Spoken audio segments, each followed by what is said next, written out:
Morning everyone. Another little bit of fabrication today, or finishing off a job that I started a few weeks ago and sort of has got left and put to one side. So I've got some fasciux brackets that I got cut out last week at a profile cutting firm that's near us, and I've got them just to weld onto my flat 8 grab. I was using it last year. It had the right brackets on and everything, but they were poorly fastened on. So what I've done is I've cut. There was all sorts of like bits of steel welded in here, and they were bent to one side, and they weren't pretty.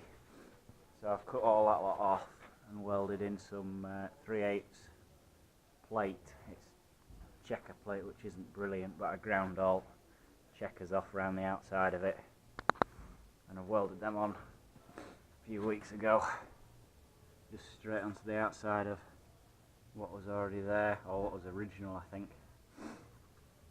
Yeah, I've got these brackets just to fasten onto the back of there, and then it should be good. I've got them marked out, I think they're straight. If you should be able to just about see that line. It's not nice when there's nothing that's square or straight to measure from. Yeah, I'll try and figure out a way of clamping these. That mark shows the inner sort of mark, and of course I'm going to fasten them on something like that. Just got to find a way of holding them while I get them tacked up, because they're bloody heavy. They're 25mm thick plates, and it's third go at cutting brackets for this tractor, or for this loader should I say, for the Massey. And it's a Massey 915, but it's a fasciux loader that's been painted Massey Fergie red. And the trouble with this loader is, if you look at that headstock at that, it's crowded right back. So if you have your traditional bracket that gives you a straight sort of surface there, there's no crowd of any implements, so that's why it has to have them big wedge-shaped brackets. I'll stick one on and show you.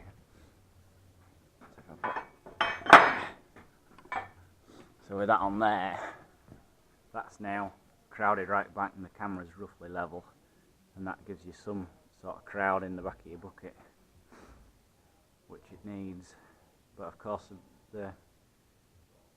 these are a sort of compromise. We first had some cut out that were somewhere sort of there and didn't give enough crowd, and then the ones that came on the flat 8 when I bought it were out here somewhere, and it had nearly too much crowd, you know. It was right up when you crowded it back, which you don't really need with a flat 8 grab. And the trouble with that then is this carriage only tips through sort of 90 degrees, so it only goes to sort of flat because it has the self-leveling on it. So it meant you couldn't go down road with the flat 8 on, because it was sticking out miles in front. I usually like to tip stuff down so that it's sort of, you know, within length at loader and tractor. But hopefully these will be right. Time will tell. I'll get them rigged up and show you welding them on, or tacking them on, trying them, and then weld them on properly if they're right, and figure something out if they're wrong. Right, I've got this on. I'm going to tack it on across there just to start with. It should support it and give it a bit of movement, but there's nothing quite like a bit of jeopardy when you're welding. It's hanging there by a thread. Nobody breathe. Hopefully I can get it tacked up before it falls off, and then I can, if I tack it across the top, I can still bend it in and out at the bottom as I need to, and yeah, we'll see what happens.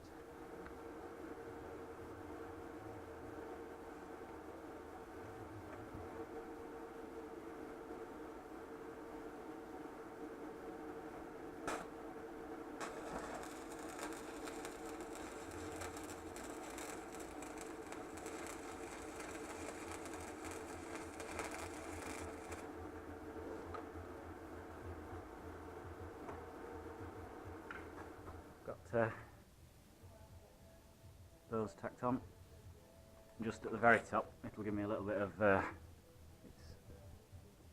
touch slack, and just bend them a little bit if I need to. I'm going to have a bit of a measure. I'll tack them probably at the bottom as well.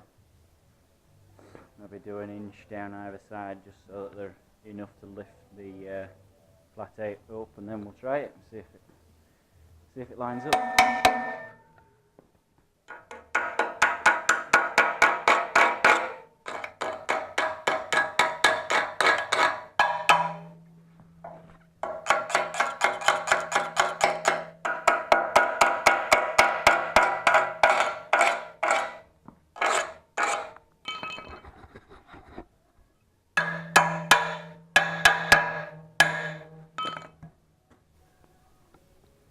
Right, got them well, sort of tacked on. 90 degrees and vertical is a bit too much for me, I think. What I'm going to do when I weld it on properly is turn it on its side, and I've got some big 4mm rods that should hopefully put enough material on to sort of match the thickness of the steel that I'm working with. But they look a lot tidier than what was there before. Just step back. I think they look straight, and it looks a lot better than it did. It was a scabby, horrible thing before. Well, it resembled this middle piece with a bit of angle iron welded on here and then welded on skew with and an old bolt through holding it together. I'm leaving this piece on because when we put it on the 6610, 6610's bar fits in here, but the whips are off for the pins, and the pins on the 6610 are out here somewhere. But what you can do, put the bar in and rest, obviously the bottom tube on the 6610 is a Farman loader. There's a tube up here and a tube somewhere here, and it rests on there, and then you can just put a chain or a ratchet strap on, which means you can use it with both tractors, which is quite good.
Well, they haven't fallen off. I don't know if you can see, but the pin is in the hole.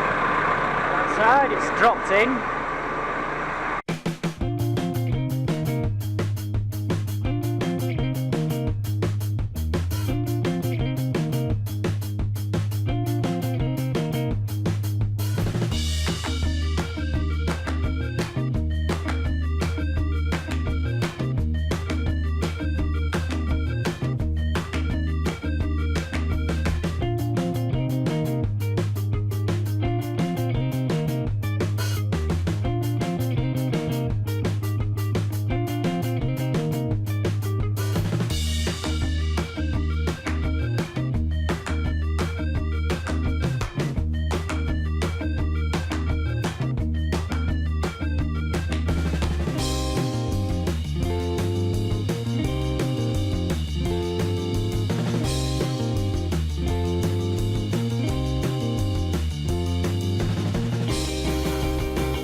Lovely job.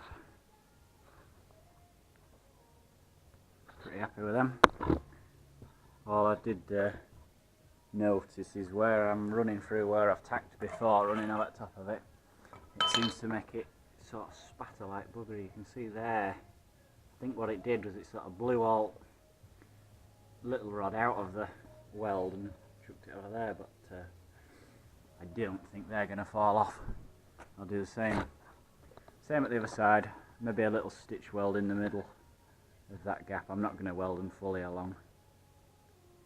I don't think it's necessary really. I might put a little bit in there somewhere. I'll just probably draw out a 2-inch sort of section and leave it at that. Obviously I've got to turn it round and do the other side, and for looking under there, them welds haven't cracked. It doesn't seem to have peeled, so all being well, they should still be on its same place as they were before. Quite nice having a, well, I haven't even got this little welder turned right up. I've got it 165 amps for 4mm 6013s, which is well, according to how you might have noticed in some of my videos, I've got a little sort of easy chart. I looked up sort of rough amperages for arc welding at different rods and put them in a little handy table, which is simplifies things when you're changing rods and what have you. Right, I'm happy with them. They're fastened on good enough for me. All I'm going to do is, while I've got this stud here, is just fasten this piece of steel to this. I couldn't do it when I was doing this because I welded these on at work and I didn't have a loader tractor spare to lift it up like this. So I'll do the same on that one as well, just behind them. I don't think this plate here is going to bend or anything. I've put these gussets in, and I'll weld it on anyway, and then it makes it all stronger. But I'm pretty happy with them. Quite nice. I've double welded the top 2 inches there where this steel's a little bit thinner, but I'm not exactly worried about it. Don't think my tractor's going to bend them anytime soon.